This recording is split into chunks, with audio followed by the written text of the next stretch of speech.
नमस्कार साथियों, आप सभी का स्वागत है आपके अपने YouTube चैनल MP जॉन पर।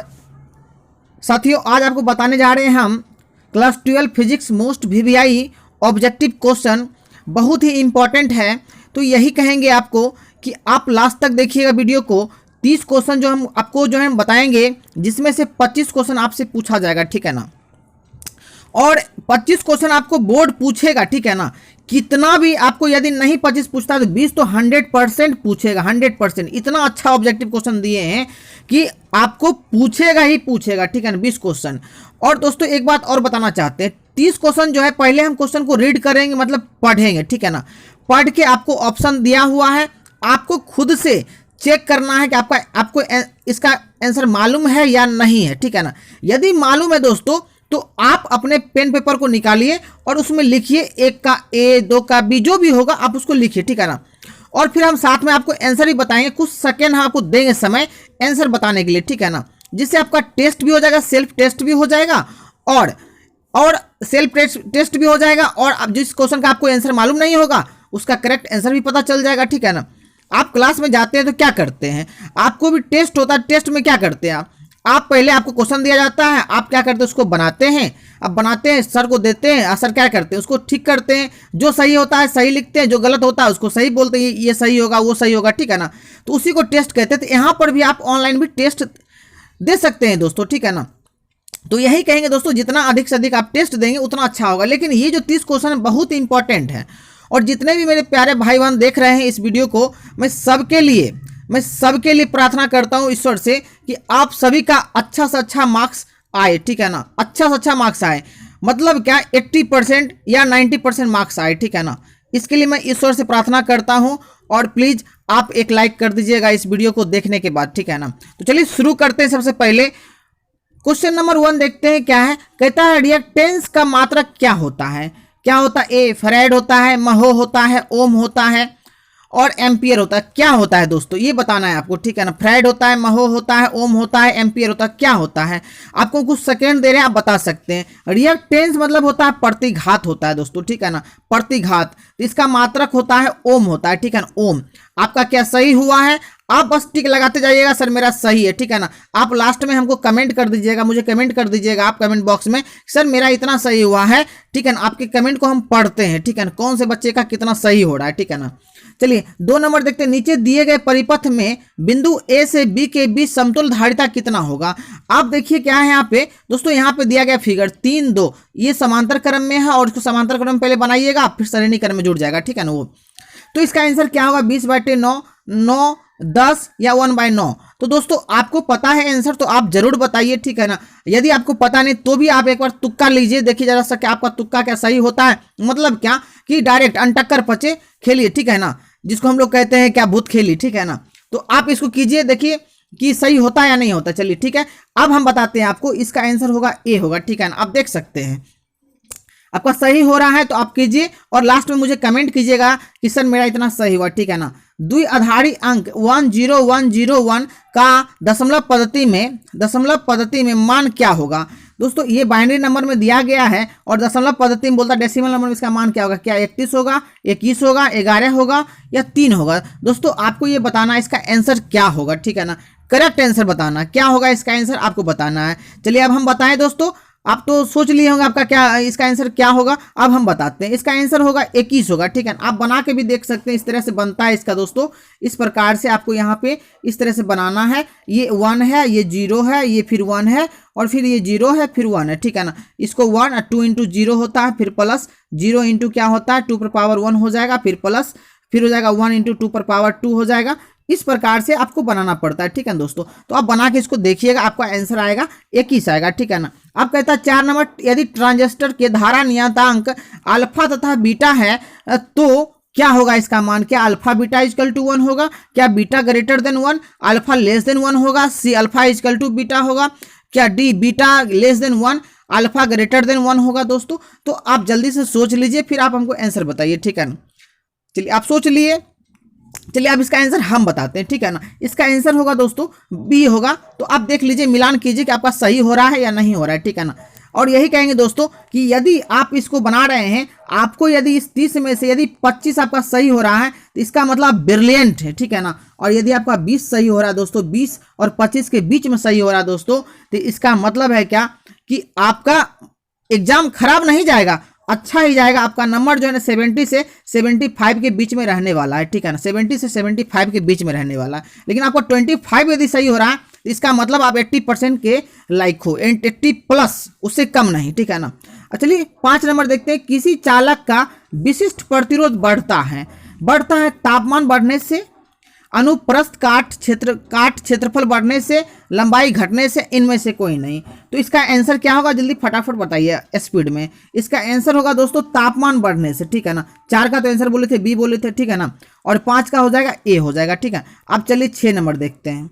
तरंग का कलांतर फाई का पथांतर डेल्टा एक्स से संबंध होता है क्या, लेमडा बाय पाई, और ये होगा ये फाई है, ठीक है ना, pi by lambda phi, lambda by 2 pi phi, और 2 pi by lambda by phi. इसका क्या होगा आंसर, जल्दी से फटाफट स्पीड में आप लिखिए कॉपी में, या आप कमेंट भी कर सकते हैं, नो प्रॉब्लम, कमेंट भी कर सकते हैं सर। 6 का ये होगा आंसर, ठीक है ना। तो चलिए अब हम बताएं इसका आंसर। इसका आंसर होगा दोस्तों सी होगा, ठीक है ना, सी। चलिए अब नेक्स्ट चलते हैं, 7 नंबर की ओर चलते हैं दोस्तों। ये दिया गया half epsilon not E square के बीमीय सूत्र के समतुल्य बीमा की राशि क्या होगा दोस्तों। ये इसका आंसर क्या हो सकता है, देखिए ये B square by 2 epsilon naught half B square epsilon naught epsilon naught नहीं, म्यू नॉट है, ठीक है ना, mu naught by 2 B half B mu naught square. इसका आंसर क्या होगा, आपने लिख लिया होगा। चलिए 1 सेकेंड देते हैं आपको हम, ठीक है, लिखने के लिए। चलिए आपने लिख लिया होगा, इसका आंसर होगा दोस्तों ए होगा, ठीक है ना, ए होगा। अब चलते हैं 8 नंबर। किसी प्रत्यावर्ती परिपथ में धारा I = 5 cos omega T ampere तथा विभव V = 200 sin omega T volt है, परिपथ में शक्ति हानि कितनी होगी, क्या 20 वाट होगी, 40 वाट होगी, 1000 वाट होगी, या 0 होगी दोस्तों। इसका आंसर हम बताते हैं आपको। इसका आंसर होगा दोस्तों 0 होगा, ठीक है ना, 0 होगा। तो आप मिलान करते जाइए आपका कितना सही हो रहा है दोस्तों, ठीक है ना। ये आपका एक प्रकार से ऑनलाइन टेस्ट चल रहा है, ठीक है ना, जिसमें से आपको जो आंसर नहीं पता है उसका भी आपको आंसर मालूम हो रहा है, और आपको पता है तो वो तो पूरी तरह से याद ही हो जाएगा, ठीक है ना। आपको एक संयुक्त सूक्ष्मदर्शी के अभिदर्शक लेंस से बना प्रतिबिंब काल्पनिक और छोटा होता है, वास्तविक और छोटा होता है, वास्तविक और बड़ा होता है, काल्पनिक और बड़ा होता है। तो क्या होगा, जल्दी से फटाफट स्पीड में आप बताइए आंसर इसका क्या होगा। इसका आंसर अब हम बताते हैं, आपका ये हो जाएगा वास्तविक और बड़ा होता है, ठीक है ना दोस्तों। अब 10 नंबर क्वेश्चन आते हैं। 10 नंबर क्वेश्चन कहता है क्या कि एम चुंबकीय आघूर्ण वाले छड़ चुंबक को 2 समान टुकड़े में तोड़ा जाता है, तो प्रत्येक नए टुकड़े का चुंबकीय आघूर्ण कितना होगा, प्रत्येक नए टुकड़े का चुंबकीय आघूर्ण कितना होगा। तो क्या m होगा, m/2 होगा, 2m होगा, या 0 होगा। तो क्या आपने देख लिया इसका आंसर क्या होगा, आप जल्दी से फटाफट टाइप कीजिए या आप अपने पेपर पर लिखिए, ठीक है ना। इसका आंसर मैं बताऊं, इसका आंसर हो जाएगा दोस्तों, इसका आंसर हो जाएगा m/2 हो जाएगा, ठीक है। 10 क्वेश्चन हमने बताया। अब इसमें क्या कीजिए, आप ऑब्जर्व कर लीजिए क्या आपका 10 में से 8 सही है। यदि 10 में से 8 सही है तो आप बहुत अच्छी तैयारी कर रहे हैं, ठीक है ना। और यदि 10 में से 10 सही है तब तो आप ब्रिलियंट, ठीक है ना, आप जीनियस हो, ठीक है ना। 10 में से यदि 8 सही है तो ये चल रहा है, आपका एवरेज चल रहा है, अच्छे है, कोई दिक्कत नहीं आपको होने वाला एग्जाम में, ठीक है ना। चलिए अब आगे बढ़ते हैं, देखिए यहाँ जरा से 1 नंबर क्वेश्चन फिर से। अब देखिए यहाँ जरा सा फिर से 1 नंबर हमने क्या किया है, 10 क्वेश्चन का हम बनाया है, 10 क्वेश्चन का पेपर तैयार किया है, ठीक है, जिसमें से कि आपको ज़्यादा भारी भी ना लगे, ये नहीं कि 21, 22, 23 चल रहा है, इस तरह से नहीं, 10 क्वेश्चन आपको करना है, ठीक है। लास्ट में आपको ऐड कर लेना कितना आपका सही हुआ है, ठीक है ना। चलिए 1 नंबर, किसी चालक के संवहन वेग VD, संवहन वेग मतलब अनुगमन वेग तथा आरोपित विद्युत क्षेत्र E के बीच संबंध होता है, क्या A होगा, या B होगा, या C होगा, या D होगा। क्या होगा दोस्तों, आपको बताना है, ठीक है ना। आपके सामने में आंसर है, आपके स्क्रीन पर है, आंसर देख रहे हैं आप। तो क्या होगा इसका ऑप्शन में, क्या होगा, कौन सा ऑप्शन सही होगा, तो चलिए हम बताते हैं। इसका आंसर हो जाएगा B हो जाएगा, ठीक है, इसका B हो जाएगा। VD समानुपाती E हो जाएगा। किसी गोलीय पृष्ठ के अंदर यदि +Q आवेश रख दिया जाए तो संपूर्ण पृष्ठ से निकलने वाला विद्युत फ्लक्स कितना होगा, संपूर्ण पृष्ठ से निकलने वाला विद्युत फ्लक्स कितना होगा, A Q × epsilon note, Q by epsilon note, C क्या कहते हैं एप्सिलॉन नोट बाय Q, और D का ऑप्शन ही नहीं लिखे, कोई बात नहीं है। तो क्या होगा इसका आंसर, क्या होगा बताइएगा, जल्दी से स्पीड में बताइए क्या होगा इसका आंसर। तो दोस्तों हम बताते हैं आपको। अब आपने तो टाइप कर दिया होगा या आपने लिख लिया होगा पेपर पर, चलिए बताते हैं। इसका आंसर होगा Q बाय एप्सिलॉन नोट होगा दोस्तों, ठीक है ना। अब 3 नंबर देखते हैं, विद्युत द्विध्रुव की निरक्षीय स्थिति में विद्युत विभव का व्यंजक प्राप्त होता है। ठीक है ना, यहाँ थोड़ा सा घसा गया है, वहाँ क्या लिख दिए थे क्या कि प्राप्त कीजिए लिख दिए, ठीक है ना, फिर बाद में लिखे उसको होता है। तो क्या होता है देखिए, इसका ऑप्शन दिया गया 1/4 pi epsilon naught P cos theta by R square, ये दिए 1/4 pi epsilon naught P by R square, 1/4 pi epsilon naught P by R, या डी शून्य होता है। तो निरक्षीय स्थिति में क्या होता है दोस्तों, जल्दी से बताइए फटाफट, विभव क्या होगा। तो हम बताते हैं, अब आपका इसका आंसर हो जाएगा डी हो जाएगा, शून्य होता है, निरक्षीय स्थिति में विद्युत विभव होता है। ठीक है ना। पृथ्वी के चुंबकीय ध्रुव पर नमन कोण का मान कितना होता है, पृथ्वी के चुंबकीय ध्रुव पर नमन कोण का मान कितना होता है दोस्तों। ठीक है ना, अब चलिए फटाफट देख लेते हैं। तो इसका नमन कोण का मान होता है, ध्रुव पर होता है 90 डिग्री होता है दोस्तों, और निरक्ष पर पूछता है, यदि निरक्ष पर तो वो 0 होता है। ठीक है, निरक्ष पर। ठीक है ना। अब चलते हैं 5 नंबर की ओर। किसी बिंदुवत स्रोत से परिमित दूरी पर तरंगार्घ होता है कैसा, गोलाकार होता है, बेलनाकार होता है, समतल होता है, या वृत्ताकार होता है। तो फटाफट दोस्तों बताइएगा इसका आंसर क्या होगा। तो अब हम बताएं इसका आंसर हो जाएगा गोलाकार होता है। ठीक है, क्या होता है, गोलाकार होता है दोस्तों। ठीक है, गोलाकार। अब आते हैं 6 नंबर, सूर्य के प्रकाश का स्पेक्ट्रम कैसा होता है, सतत होता है, रेखिक स्पेक्ट्रम होता है, काली रेखा का स्पेक्ट्रम होता है, नन इनमें से कोई नहीं। तो दोस्तों सूर्य के प्रकाश का स्पेक्ट्रम जो होता है वो सतत होता है। चलिए अब 7 नंबर देखते हैं, आदर्श एमीटर का प्रतिरोध कितना होता है, क्या शून्य होता है, बहुत कम होता है, बहुत अधिक होता है, या अनंत होता है। तो दोस्तों आदर्श एमीटर का प्रतिरोध शून्य होता है, क्या होता है, शून्य होता है। चलिए अब आगे बढ़ते हैं। 8 नंबर, प्रकाश के रंग का कारण क्या है, क्या इसकी आवृत्ति घटता है और परिवर्तित रहता है, शून्य हो जाता है। तो दोस्तों आपको बताना है क्या होगा इसका आंसर, प्रकाश के रंग का क्या कारण है दोस्तों। इसका आंसर हो जाएगा ए हो जाएगा, इसकी आवृत्ति। ठीक है ना। अब चलिए आगे बढ़ते हैं। निम्नलिखित में किसका आवर्तनांक सबसे अधिक होता है, क्या कांच का होता है, पानी का होता है, लोहा का होता है, हीरा का होता है दोस्तों। तो निम्नलिखित में किसका सबसे अधिक आवर्तनांक होता है दोस्तों, इसका होता है, हीरा का होता है। ठीक है ना। अब आगे चलते हैं। नैन गेट के का बूलियन व्यंजक क्या है, नैन गेट का बूलियन व्यंजक हो जाएगा दोस्तों डी हो जाएगा,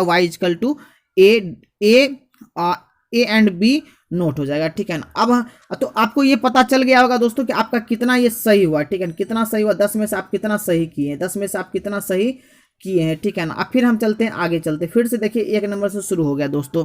तो आवेश का पृष्ठ घनत्व का मात्रक क्या होता है, कूलाम पर मीटर होता है, मीटर स्क्वायर होता है, न्यूटन पर मीटर होता है, कूलाम पर वोल्ट होता है, या कूलाम इंटू मीटर होता है। तो आपको बताना है दोस्तों इसका आंसर क्या होगा। ठीक है ना। तो इसका आंसर अब हम बताएं, आपका आंसर हो जाएगा, ये हो जाएगा, ए हो जाएगा। ठीक है। अनुचुंबकीय पदार्थ की प्रवृत्ति, अनुचुंबकीय पदार्थ की प्रवृत्ति कैसी होती है, स्थिर होती है, शून्य होती है, अनंत होती है, चुंबकीय क्षेत्र पर निर्भर। तो आप इसको बताइएगा दोस्तों, इसका आंसर क्या होगा। ठीक है ना। आपको हमने समय दिया, क्या आपका आंसर क्या है, आप अपने पेपर पर लिख लिए होंगे। चलिए आप बताते हैं इसका आंसर क्या होगा, इसका आंसर स्थिर होगा। ठीक है ना दोस्तों। चलिए अब आगे बढ़ते हैं। 3 नंबर, सामान्य समायोजन के लिए खगोलीय दूरदर्शक की आवर्धन क्षमता होती है, कैसी होती है, -f0 by F E, f0 -f0 by into F E, -f E by f0 -f0 by f0 plus F E. तो क्या होगा दोस्तों, जल्दी से फटाफट स्पीड में बताइएगा क्या होगा इसका आंसर। इसका आंसर दोस्तों हो जाएगा ए हो जाएगा, -f0 बाय एफ ई होगा। ठीक है ना। अब 4 नंबर देखते हैं। प्रत्यावर्ती धारा परिपथ में यदि धारा आई एवं वोल्टेज के बीच कलांतर फाई हो तो धारा का वाटहीन घटक क्या होगा दोस्तों, वाटहीन घटक क्या होगा। तो आई कॉस फाई होगा, क्या आई टेन फाई होगा, आई साइन फाई होगा, आई कॉस स्क्वायर फाई होगा दोस्तों। अब फटाफट आप आंसर बोलिए, टाइप कीजिए या आप अपने पेपर पर लिखिए दोस्तों। ठीक है ना। आपका टेस्ट भी हो रहा है ऑनलाइन। ठीक है ना। आपको इससे ज़्यादा बेनिफिट मिलेगा। ठीक है ना। तो इसका आंसर हो जाएगा क्या, सी हो जाएगा दोस्तों। ठीक है, सी हो जाएगा, आई साइन फाई होता है। यदि किसी ऊंचाई ट्रांसफार्मर के प्राथमिक द्वितीयक में क्रम से N1 और N2 लपेटे हैं, तार के जो लपेटे हैं ना वो N1 और N2 हैं। तो कहता है N1 ग्रेटर देन N2, क्या N2 greater than N1, N1 equal to N2, N1 equal to 0। तो दोस्तों इसका आंसर हो जाएगा, हम बता रहे हैं आपको, आपने क्या पता कर लिया इसका आंसर क्या होगा। चलिए हम बताते हैं आपको, ये बी होगा। ठीक है ना। आप मिलान कर लीजिए, आपको लास्ट में आपको कमेंट करना है, कमेंट में दोस्तों कि मेरा सर इतना सही हुआ। ठीक है ना। मैं पढ़ता हूँ, आपके हर कमेंट को पढ़ता हूँ दोस्तों। ठीक है ना। यदि 100 वोल्ट तक आवेशित करने पर एक संधारित्र की संचित ऊर्जा 1 जूल है तो संधारित्र की धारिता कितनी होगी दोस्तों। ए 2 × 10⁴ फ्राइडे, 2 × 10⁻⁴ फ्राइडे, 2 × 10⁻² फ्राइडे और 2 × 10⁻² फ्राइडे होगा। क्या होगा दोस्तों, इसका आंसर हो जाएगा दोस्तों, आपको बता रहे हैं हम, ये बी होगा। ठीक है ना। इसका बी हो जाएगा आंसर दोस्तों। अब क्वेश्चन नंबर 7 देखेंगे। बेलनाकार लेंस का व्यवहार किया जाता है आंख के उस दोष को दूर करने के लिए जिसे कहा जाता है निकट दृष्टता, दूर दीर्घ दृष्टता, एस्टिमेटिज्म इसका होता है दोस्तों, हिंदी जानते हैं क्या होता है, इसका अबिंदुकता होता है, ठीक है ना। और जरा दृष्टता तो दोस्तों बेलनाकार लेंस का जानते हैं किसका उपयोग किया जाता है, तो आपको तो पता होगा, यदि तो आप आंसर बोल दिए होंगे दोस्तों, हम आपको बता देते हैं, इसका आंसर होगा सी होगा, ठीक है ना, इसका आंसर सी होगा दोस्तों। अब आता है 8 नंबर क्वेश्चन, नवन कोण का मान उत्तरी ध्रुव से विषुवत रेखा की ओर जाने पर क्या होता है, स्थिर रहता है, बढ़ता है, घटता है, पहले घटता है फिर बढ़ता है दोस्तों। इसका आंसर क्या होगा, उत्तरी ध्रुव से विषुवत रेखा की ओर जाते हैं ना दोस्तों, तो घटता है नमन कोण का मान, ठीक है ना। अब आता है 9 नंबर क्वेश्चन आता है दोस्तों कि लोहा होता है क्या अनुचुंबकीय होता है, प्रतिचुंबकीय होता है, लौचुंबकीय होता है या अचुंबकीय होता है दोस्तों। तो क्या आपको पता है लोहा क्या होता है, ये तो पता ही होगा, लोहा है तो लौचुंबकीय होगा, ठीक है ना। अब आइए दोस्तों 10 नंबर क्वेश्चन देखते हैं, 1 वोल्ट बराबर किसके होता है, 1 जूल पर कुलाम, 1 कुलाम पर जूल, 1 जूल इंटू कुलाम। तो क्या होगा इसका आंसर दोस्तों, जैसे फटाफट स्पीड में बताइए। तो वोल्ट जानते हैं किसका मात्रक होता है, विभव का होता है, विभव बराबर क्या होता है, W बाय होता है क्या, W बाय क्यू नॉट होता है, मतलब जूल पर कुलाम होगा, जूल पर कुलाम को हम वोल्ट भी कहते हैं दोस्तों। इसका हो जाएगा बी हो जाएगा दोस्तों। आप मिला लिए होंगे 30 क्वेश्चन आपको हम अभी दिखाए हैं और 30 क्वेश्चन का आंसर भी दोस्तों आपको बता दिए, ठीक है ना। आपको पहले बोले सेल्फ टेस्ट देने के लिए, इसके लिए आपको समय दिए, ठीक है ना। यदि आपका 30 में दोस्तों 25 यदि सही हुआ ना, तो आप एकदम जीनियस हो, ब्रिलियंट हो, आप जो है ना, आपको 80% मार्क्स कोई नहीं रोक सकता, आपको 80% मार्क्स कोई नहीं रोक सकता है दोस्तों बोर्ड में लाने में। फिजिक्स में 80% कोई मार्क्स नहीं रोकेगा लाने में, ठीक है। आप यदि 20 से 25 के बीच में कर रहे हो दोस्तों सही, तो आपको 75% कोई नहीं रोकेगा आपको लाने से, ठीक है दोस्तों। तो चलिए दोस्तों फिर मिलते हैं नेक्स्ट वीडियो में। आशा करते हैं दोस्तों आपको अच्छा लगा होगा, प्लीज लाइक कर दीजिएगा, अपने दोस्तों के बीच में शेयर कर दीजिएगा दोस्तों, ठीक है।